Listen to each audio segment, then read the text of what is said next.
이번 10월 마지막 주일은 종교개혁 기념주일로 지킵니다. 중세기 교회의 타락상, 부패상을 우리가 학교 다닐 때 좀 배운 것 같습니다. 종교개혁 운동이 일어난 때가 1517년 10월 31일입니다. 그래서 10월 마지막 주일은 종교개혁 기념주일입니다. 마침 오늘이 10월의 마지막 날, 어느 가수가 부른 대중가요가 생각도 나기도 합니다. 10월의 마지막 날에, 오늘 마지막 날에 온라인 예배가 좀 끝이 났으면 좋겠다. 내일부터 위드 코로나가 된다 그러는데 좀 그런 소식도 들려지는 때가 좀 속히 왔으면 하는 그런 바람이 있습니다. 오늘은 개혁에 대한 말씀을 좀 하려고 합니다. 개혁은 부수어 때리는 것이 아닙니다. 그런 것은 좀 표현이 어떨지 모르지만 혁명이나 쿠데타는 될 수 있을지 모르지만 개혁은 망치로, 총이나 검, 무력으로 할 수 있는 것이 아닙니다. 어떻게 보면 개혁은 소리 없이 조용하게, 아주 그리고 강하게 진행되는 것이 개혁이라고 생각합니다. 특히 우리는 개혁이라는 말을 많이 듣습니다. 정치개혁, 사회개혁, 의식개혁, 그런 단어를 많이 들어요. 근데 우리는 종교개혁, 그런 종교를 어떻게 바꾸어야 되느냐, 그냥 제가 보편적으로 제가 생각하는 개혁의 의미는 본래의 모습, 본래의 자리로 돌아가는 것이 개혁이다. 그 본래의 모습이 있잖아요. 교회의 본래의 모습이 있어요. 예배의 본래의 모습이 있는 겁니다.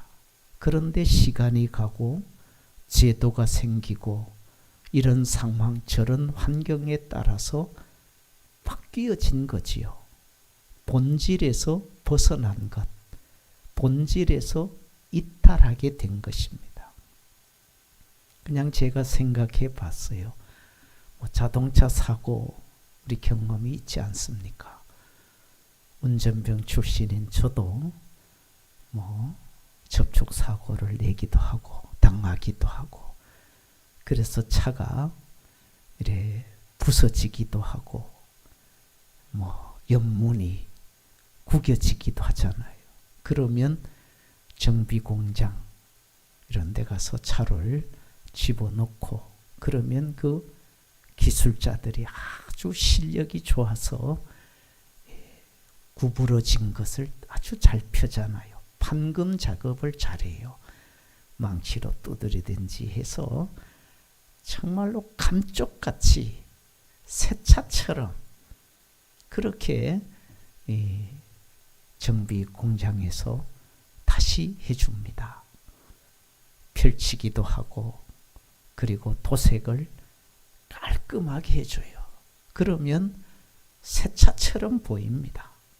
그런데 그렇게 도색을 하고 깨끗한 새 차처럼 보이지만 그것이 시간이 지나면 1년이 가고 3년, 5년이 지나면서 그 페인트가 벗겨지기 시작합니다. 녹슬었던 것이 다시 드러나요. 덧칠했던 것이 벗겨집니다. 그러면 이 차는 사고 난 차인 것을 그때 알게 되잖아요. 새 차처럼 덧칠해 놓은 것이 있습니다. 도색 작업을 깨끗이 해놨어요. 보기에는 아무런 흠이 없어요. 괜찮아요. 그런데 실상은 사고 난 차량입니다. 마치 덧칠한 것이 벗겨져야 되는 거예요. 우리 교회가, 중세기 교회가 많은 것으로 덧칠해 놓은 거예요. 하나님 자리에 교황이 하나님의 말씀이 아니라 교령집이, 하나님의 제도가 아니라 인간이 만든 제도가, 인간이 편리한 대로 만들어 온 많은 것들이 쌓여진 거예요. 그런 것들을 제거하고 벗겨내서 본래의 모습으로, 본래의 자리로 되돌아가게 하는 것, 이것이 저 개인적으로는 그냥 개혁이라 그렇게 생각을 해봤어요. 그럼 우리 신앙생활의 본래의 자리가 뭘까?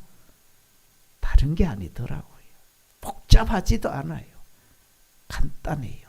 오늘 성경 말씀으로 돌아가면 그냥 여호와만 섬기는 거예요.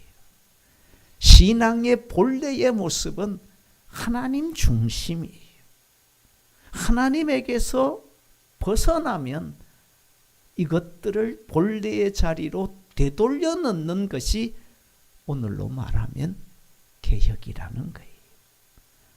이스라엘 백성, 지금 이 사무엘상, 이 시대는 엘리 제사장의 시대가 몰락한 시대예요. 그리고 새롭게 등장한 새로운 지도자 사무엘이지요.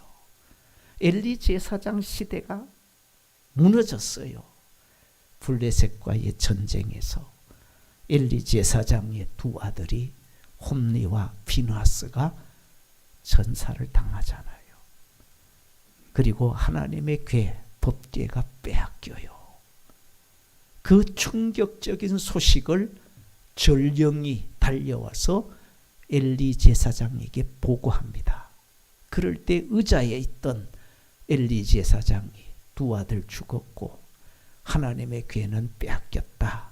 그 소식 듣고 의자에 앉았다가 넘어져서, 성경의 표현은 몸이 비둔했다 그러잖아요. 목이 부러져 죽었다 그래요. 엘리 제사장이 죽어요. 물론 엘리 제사장의 두 아들 홈리와 비느하스가 전쟁터에서 전사하지만 그 이면에는 그들의 죄악상이지요. 하나님께서 두 아들 심판하신 거잖아요.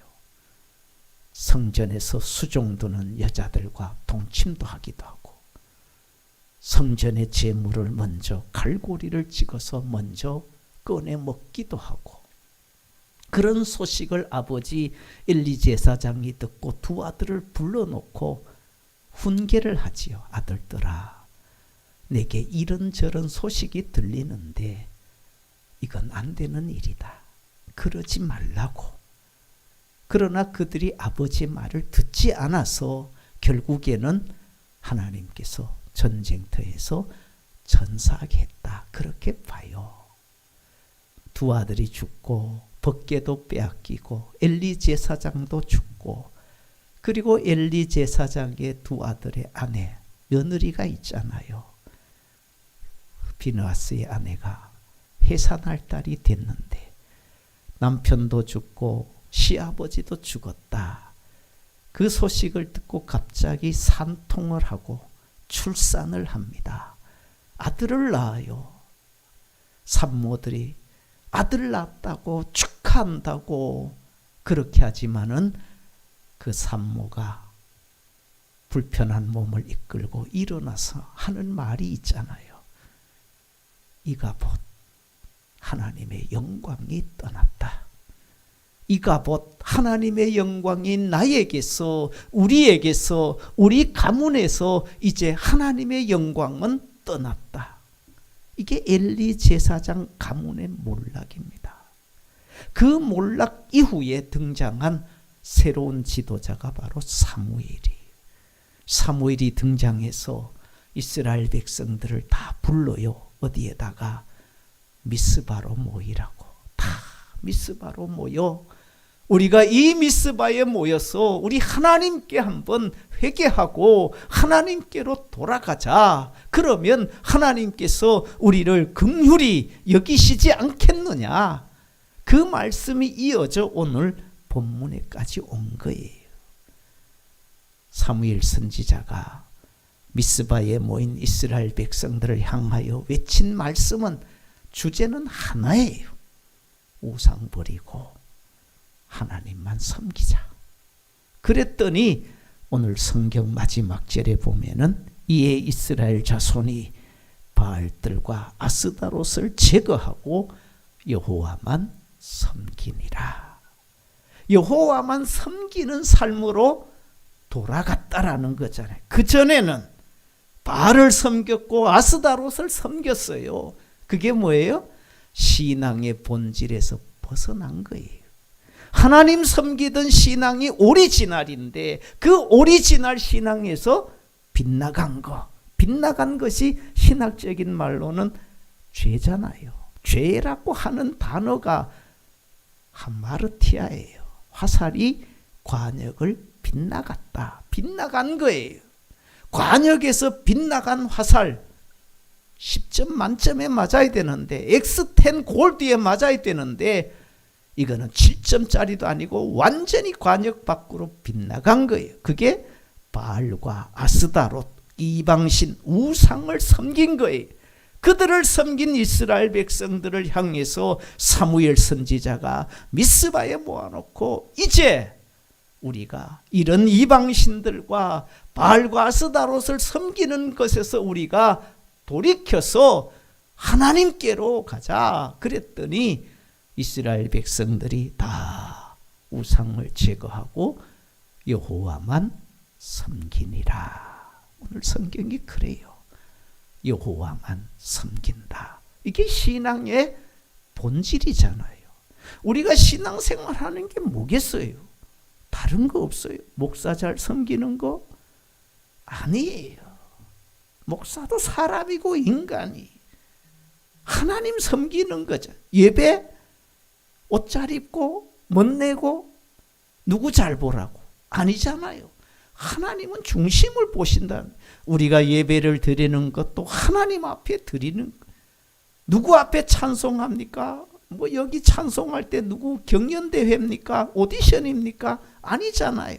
그냥 내 찬양, 내가 비록 음표는 볼 줄 모르고 음정은 잘 맞지 않을지라도 하나님이 들으시는 찬양을 해야지.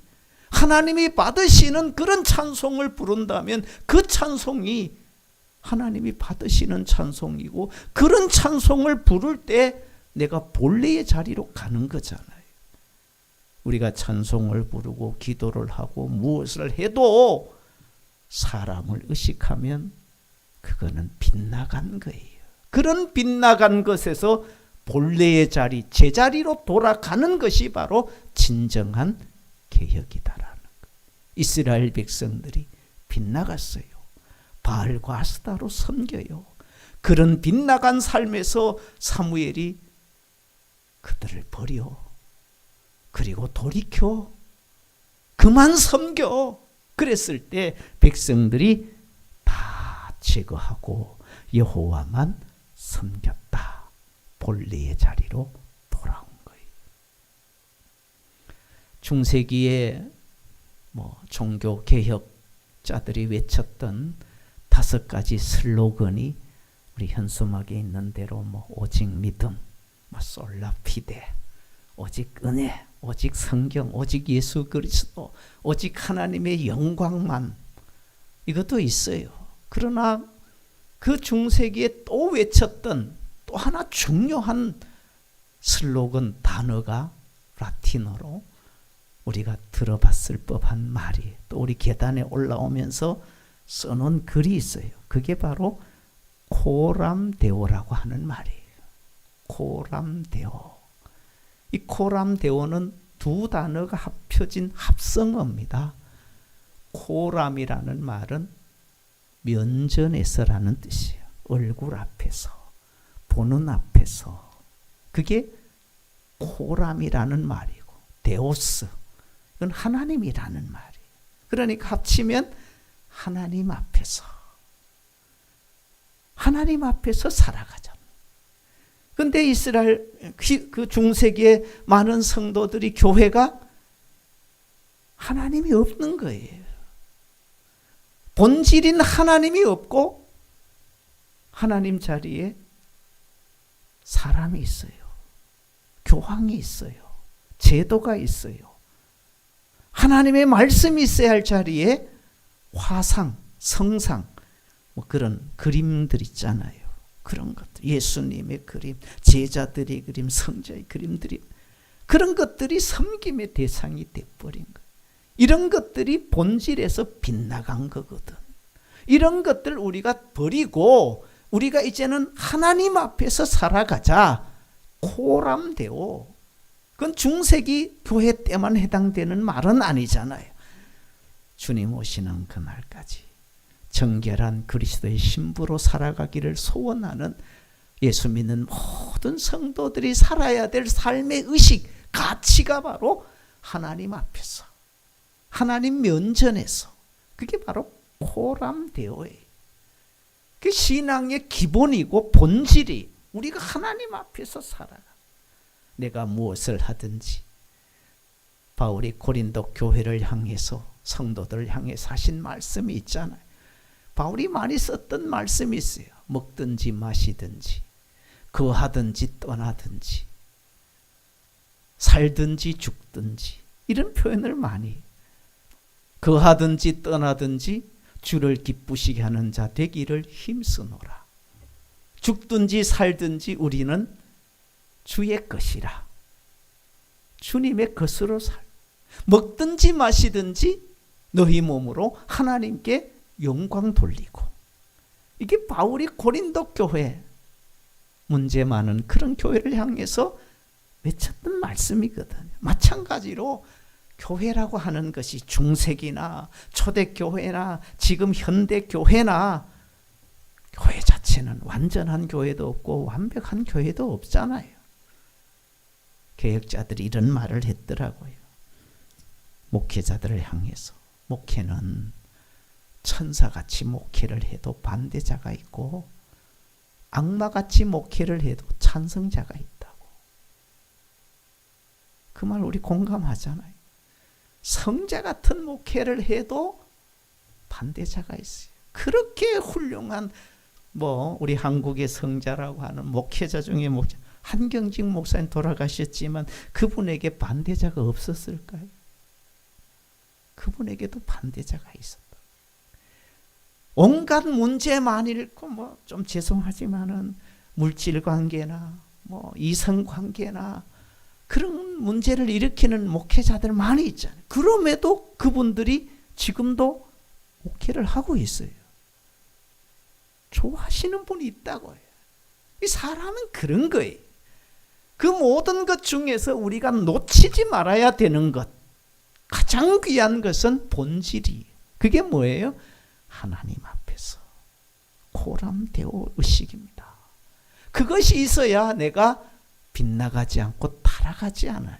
지금도 하나님이 나를 주목하고 계신, 하나님의 시선은 너에게가 아니라 나에게 주목하고, 하나님의 시선은 저 교회가 아니라 지금 우리 세광교회를 주목하고, 그게 우리 가지는 신전의식, 신본주의 삶이에요.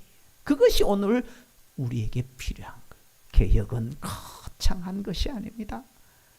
구호로 끝나는 것은 개혁이 아니.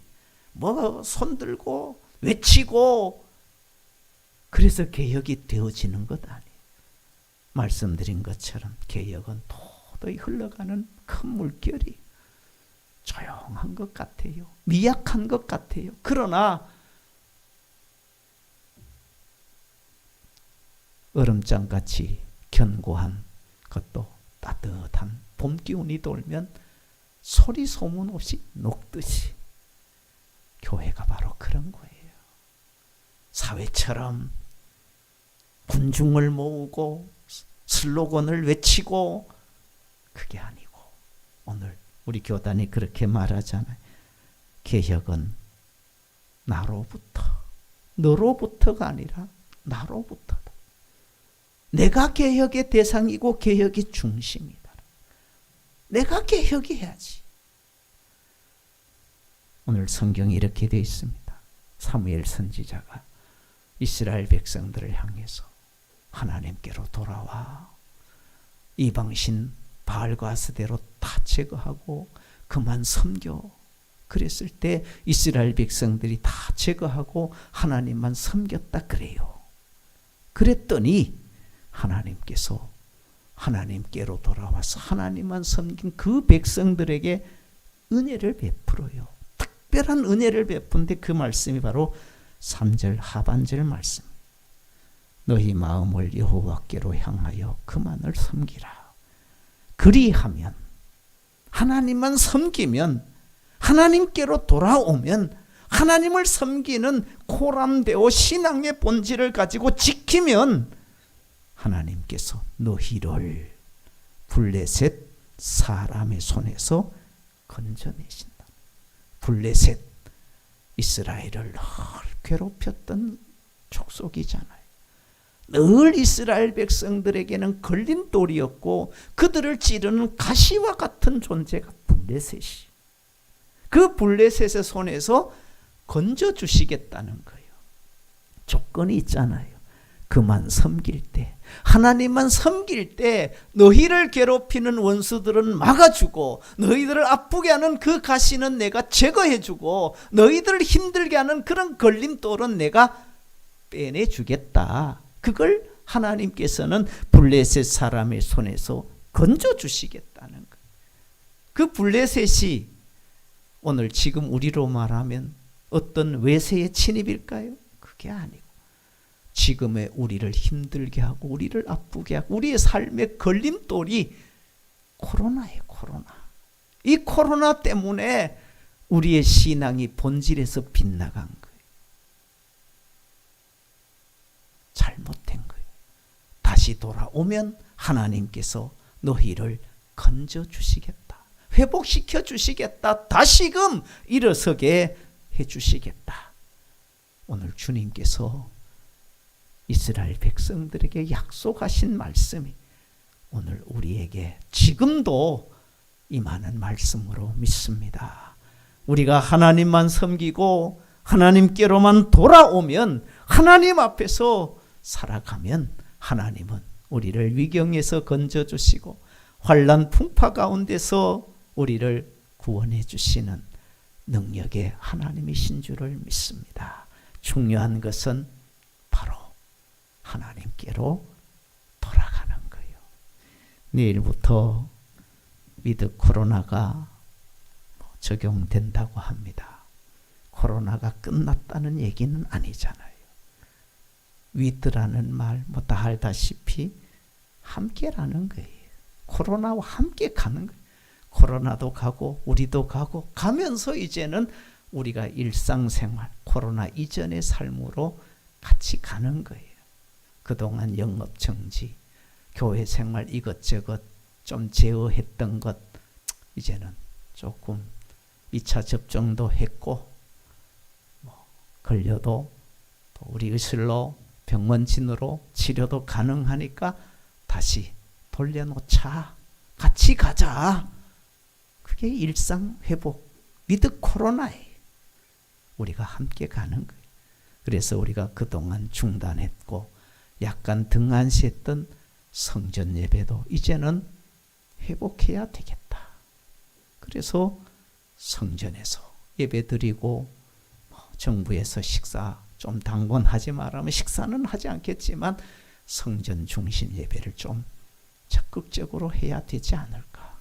이게 우리의 본래의 자리가 아니겠습니까? 언제까지 우리가 중계 예배, 방송은 생방송 좋다는 그럽니까? 드라마, 연극 다 진짜 보는 게 재밌잖아요. 예배도 좀 이런 예배가 우리가 필요하지 않을까. 그래서 본래의 자리로, 본래의 모습으로 돌아가야 되겠다. 그 본래가 다른 게 아니 하나님만 섬기는 것. 여기에서 빗나가지 않도록 늘 우리 자신을 돌아보면서 오늘 내 신앙생활 속에서 덧칠한 것들이 없는가? 그 덧칠한 것은 다 제거하고 하나님 앞에 거룩한 주의 종들로 백성들로 굳게 세워져서 견고하여 흔들리지 않는 믿음의 대장부로 주님 앞에 섬겨가는 우리 세광의 가족 성도들이 되시기를 축복합니다.